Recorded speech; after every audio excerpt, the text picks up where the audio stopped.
contradictions and distractions from the Department of Child Support Enforcement.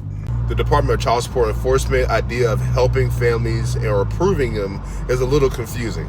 Look at things like taking licenses away, you have to wait for housing, you rarely get any help with daycare, the lack of group family counseling or therapy, and they can take away your freedom.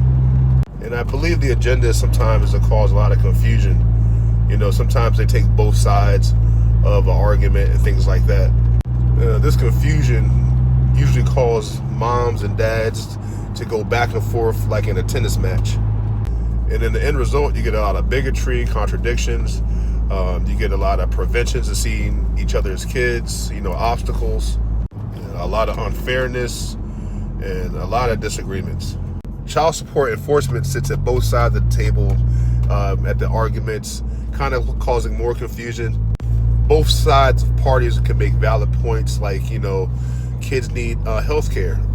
Dad says he can't pay, he can't make his payments, and mom sees dad can't fulfill his promises, and this causes a lot of arguments. And family and friends are biased on both sides. Let's be honest.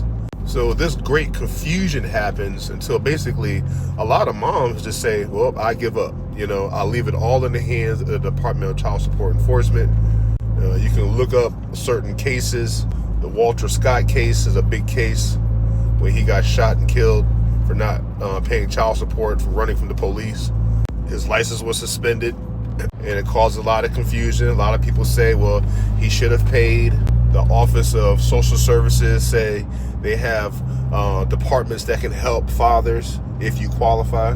Child Support Services might say they'll help you out if you're having financial problems. In the meantime, they'll suspend somebody's license. And having a suspended license is an obstacle, And these overt tactics, I believe, make it profitable for the Department of Child Support. Department of Child Support Enforcement takes one script, social services take another script. Meanwhile, there's like no mediation or mandatory mediation for the families.